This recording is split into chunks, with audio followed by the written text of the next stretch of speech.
Salut, c'est Trado, content de vous retrouver pour la mise à jour de l'indice parisien et de Hybrigenix, qui est la vidéo et l'action qui m'a été le plus demandée ce week-end. Alors avant que je n'oublie, je vais mettre ce soir le lien d'inscription pour le traditionnel webinaire conférence en ligne gratuite du mois. C'est un webinaire auquel je tiens beaucoup parce que ça comble une lacune assez courante chez les débutants qui est l'utilisation des gaps. Alors, il y a quatre formes de gaps. Si vous êtes, on va dire, un petit peu coutumeux du fait, vous en connaissez au moins deux. Là, on va voir les quatre gaps qui existent. Donc, n'hésitez pas à vous inscrire dans le courant de la soirée ou demain. Ça sera mercredi qui vient, dans 2 jours. À 21h, comme d'habitude, hein, de 21h à 21h45 à peu près. Voilà, revenons à nos moutons. Vous savez, hein, on avait fait l'hypothèse de la construction d'un canal noir ici, suite aux échecs répétés pour passer en fait hein, cette zone ici. Et effectivement, il semble que le CAC soit en situation de faiblesse et qu'il valide l'existence de ce canal noir. Alors, mine de rien, malgré les 0,5%, on ne peut pas déduire grand-chose de l'attaque baissière du jour parce que tout d'abord, eh bien, les haussiers ont perdu un petit peu de terrain, mais regardez, hein, le nuage ici, le nuage c'est en bleu, le nuage Ishimoku a complètement joué son rôle de support. Regardez comme cette zone là hein, qui a été enfoncée en séance a été finalement défendue et on clôture au-dessus une extrémiste du nuage. Le haut du nuage est à peu près à 5130, hein. Enfin demain il sera à peu près à 5130. Donc ce n'est pas une vraie victoire pour les baissiers, hein. Les haussiers ont tout à fait contenu l'attaque. En plus, regardez cette zone là ici, ça correspond à la ligne d'eau du double creux.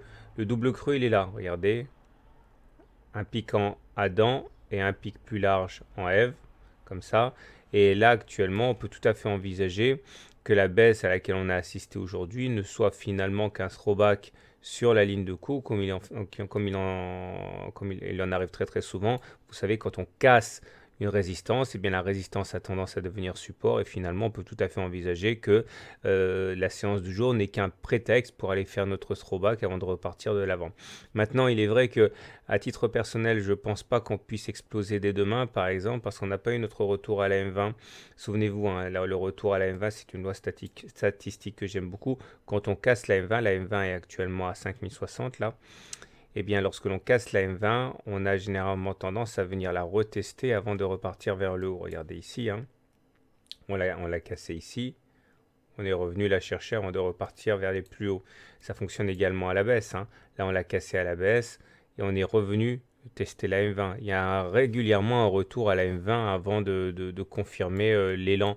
Donc là, soit on va latéraliser, soit on va aller chercher la M20, mais il y a peu de chances, à mon avis, pour qu'on redémarre vers le haut sans faire un contact avec la M20. Donc pour demain, on ne doit pas être libéré de toutes les pesanteurs. Mais je dis ça et en même temps, il faut voir que les indicateurs techniques sont en nette amélioration.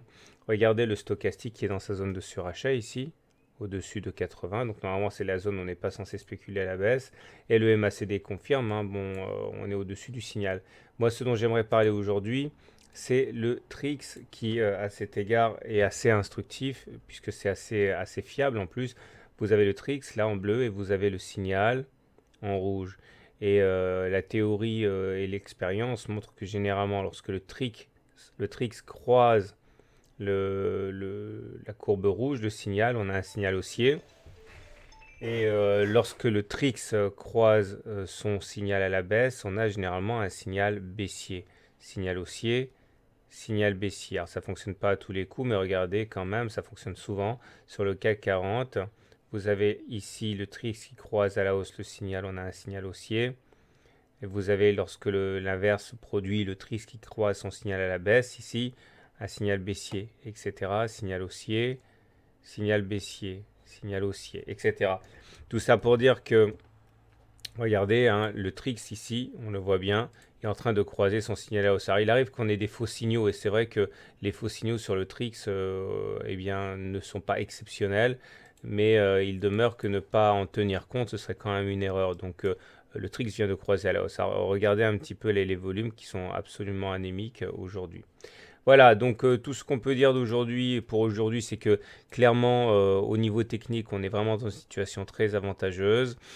Tout globalement, eh bien, porte à croire qu'on va continuer à monter, sauf un truc, sauf la loi du retour à la M20 qui fait qu'on a cette épée de Damoclès au-dessus de la tête.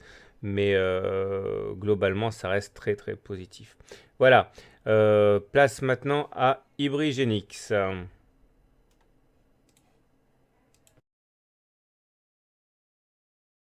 Alors, chose promise, chose due, voilà l'analyse technique de Ibrigenix qui m'a été demandée donc de très nombreuses fois et on comprend parce que l'évolution est vraiment très très très décevante pour cette valeur. Évidemment, la tendance est baissière, c'est pas ça qui nous importe. Ce qui nous importe, c'est de savoir à partir de quand on pourra imaginer que le calvaire est terminé.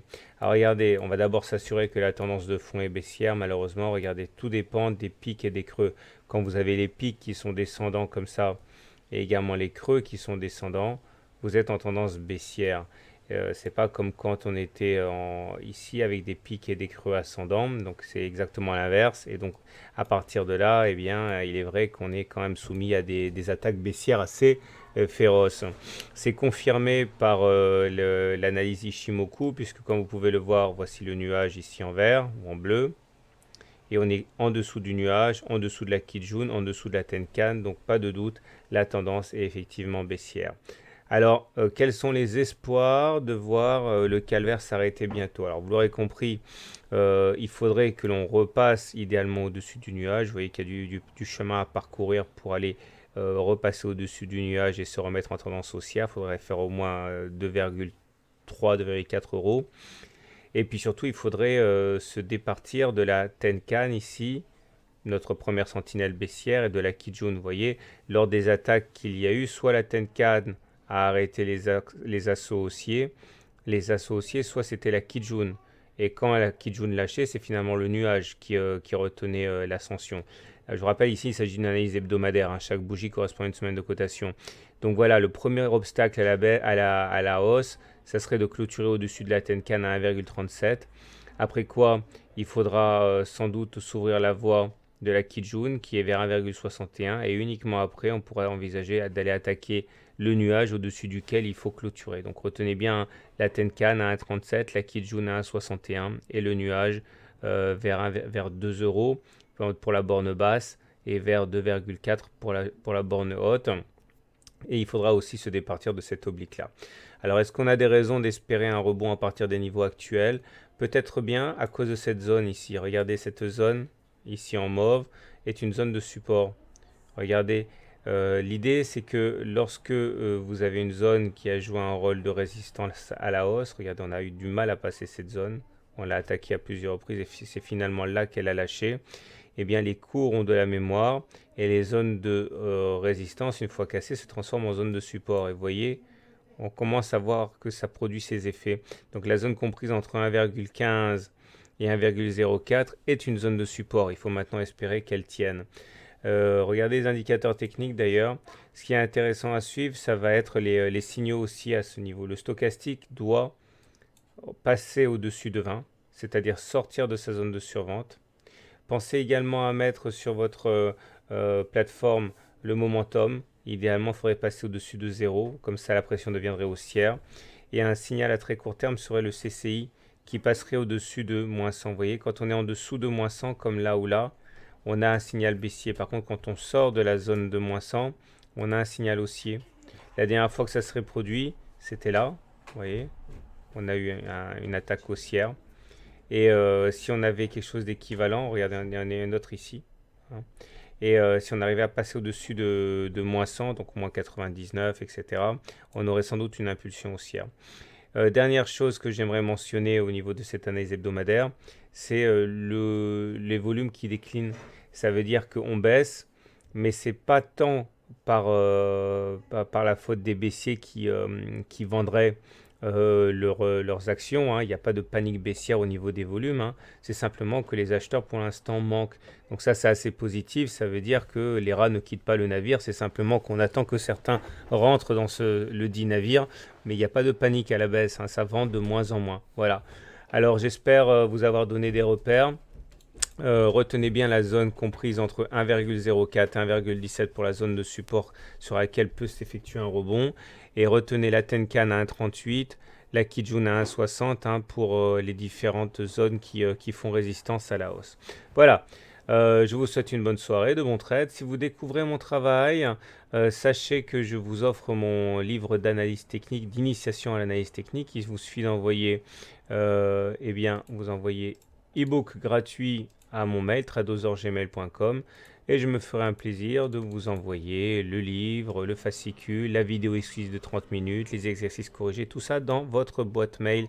C'est gratuit, profitez-en et je répète également, webinaire gratuit mercredi soir, inscription dès ce soir sur le site. À demain pour une mise à jour.